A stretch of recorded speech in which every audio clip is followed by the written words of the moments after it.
Hello guys, ചെമ്പനീർ പൂവിൻ്റെ പുതിയ episode റിവ്യൂയിലേക്ക് സ്വാഗതം. അങ്ങനെ ശ്രുതിയുടെ കഴുത്തേക്ക് എടുപ്പിടിക്കുന്ന കണ്ടുകൊണ്ടിരിക്കുമ്പോൾ ശ്രുതിക്ക് ദേഷ്യം വന്നിട്ട് ഒറ്റയടി അടിക്കുവാണ് കേട്ടോ ശരത്തിൻ്റെ മുഖത്തിട്ട്. ഇത് കണ്ട് ഞെട്ടിയിട്ട് രേവതി വിളിക്കുവാണ്, ശ്രുതി നീ എന്താ ഇപ്പോൾ കാണിച്ചതെന്ന് ചോദിക്കുവാണ്. അപ്പോഴത്തേക്കും എല്ലാവരും ഇങ്ങനെ അന്തം വിട്ട് നിൽക്കുവാണ്. നമ്മുടെ ശരത്തിനാകെ സങ്കടം വരുവാണ്. ഇതെല്ലാം കണ്ടുകൊണ്ടിരിക്കുന്ന ചന്ദ്രു പറയാം, എന്താണ് നോക്കി നിൽക്കുന്നത്, പിടിച്ച് പുറത്താക്കുക ഇതിനൊക്കെ എന്ന് പറയുമ്പോഴത്തേക്കും ശ്രുതി ശരത്തിനെ പിടിച്ചു വലിച്ച് ഒറ്റ ഏറെറിയുവാണ് കേട്ടോ വെള്ളോട്ട്. ശരത്ത് നേരെ എന്ന് വീഴുന്നത് നമ്മുടെ സച്ചിയുടെ കയ്യിലോട്ടും. സച്ചി ചോദിക്കുവാണ്, എന്താ പറ്റിയെന്ന് ചോദിക്കുവാണ്. അപ്പോഴത്തേക്കും ശരത്തിന് കരഞ്ഞു നിൽക്കുന്നത് കാണുമ്പോഴത്തേക്കും സച്ചിക്ക് ഏകദേശം ഇവിടെ എന്തോ കാര്യം നടന്നെന്ന് മനസ്സിലാവുകയാണ് കേട്ടോ. കൂടെ ശ്രീകാന്തും ഉണ്ട്. ഇവർ രണ്ടും കൂടെ വാ ശരത്തേന്ന് പറഞ്ഞ് അകത്തോട്ട് വിളിച്ചുകൊണ്ട് കയറുവാണ് കേട്ടോ. അകത്തോട്ട് കയറുമ്പോഴത്തേക്കും സച്ചിനെ കാണുന്നത് ശ്രുതിയും ചന്ദ്ര ആകെ ഒന്ന് വരണ്ടാണ് നിൽക്കുന്നത്. അപ്പോഴത്തേക്കും ശ്രുതിയോട് സച്ചി ചോദിക്കുന്നുണ്ട്, എന്താണ് ഇവിടെ ഉണ്ടായെന്ന് ചോദിക്കുവാണ് കേട്ടോ. അപ്പോഴത്തേക്കും ഒന്നും മിണ്ടുന്നില്ല എല്ലാവരും മിണ്ടാണ്ട് നിൽക്കുക. അപ്പം നിങ്ങളോടല്ലേ ചോദിച്ചാൽ എന്താ ഇവിടെ സംഭവിച്ചതെന്ന് ചോദിക്കുമ്പോഴത്തേക്കും ചന്ദ്ര പെട്ടെന്ന് പറയാ, നിൻ്റെ ബൈക്ക് കേട്ടുകൊണ്ട് പോയില്ലേ, അത് ഇവനാ, ബൈക്ക് കേട്ടുകൊണ്ട് പോയാൻ പെരും കള്ളൻ എന്നൊക്കെ വിളിക്കുവാണ് കേട്ടോ. അത് കേൾക്കുമ്പോഴത്തേക്കും നമ്മുടെ സച്ചി പറയാണ്, ഇവനെ ഒരു സാഹചര്യത്തിൽ ഇവൻ എൻ്റെ ബൈക്ക് എടുത്തിട്ടുണ്ട്, അതൊക്കെ അന്നേ കോംപ്രമൈസ് ആയ കാര്യമാണ്, ഇനിയിപ്പോൾ കൂടുതൽ അതിനെപ്പറ്റി ആരും പറയണ്ട എന്നൊക്കെ പറയുവാണ്. എന്നിട്ടും ചന്ദ്ര വിട്ടു കൊടുക്കുന്നില്ല.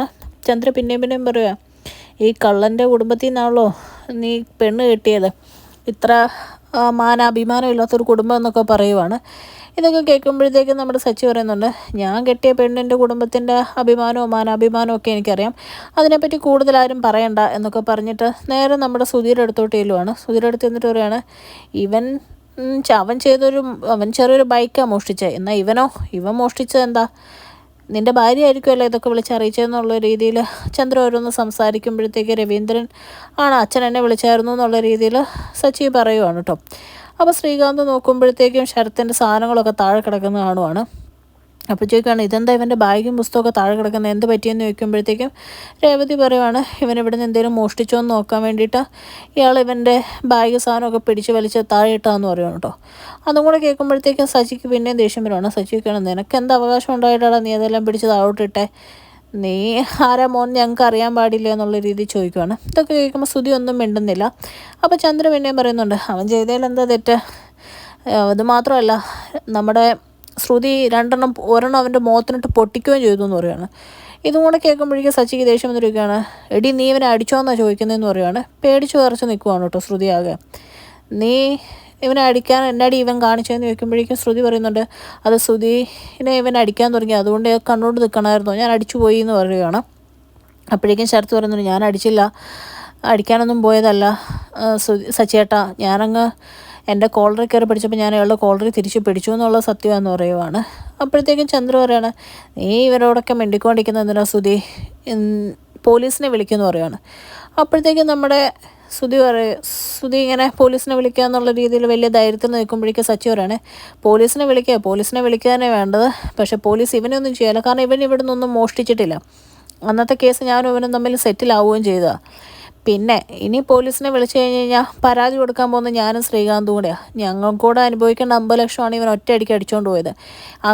ഇവൻ എന്നിട്ട് അതൊരു പെണ്ണിനും കൊണ്ട് കൊടുത്തു, ആ പെണ്ണിനെതിരെ ഇവൻ പരാതി കൊടുത്തു, അവളത് കൊണ്ട് മുങ്ങിയപ്പം അതേ തെറ്റ് തന്നെയല്ലേ ഇവനും ചെയ്തേ, അപ്പോൾ ഇവനെതിരെ ഞങ്ങൾ പരാതി കൊടുക്കണ്ടേ, ഈ കള്ളനെ ഇപ്പോൾ ഇവിടുന്ന് കൊണ്ടുപോകും, ഞങ്ങൾക്കൂടെ അവകാശപ്പെട്ട കാശാണ് ഇവൻ ഒറ്റയടിക്ക് മുക്കിയെന്നൊക്കെ പറയുവാണ് കേട്ടോ.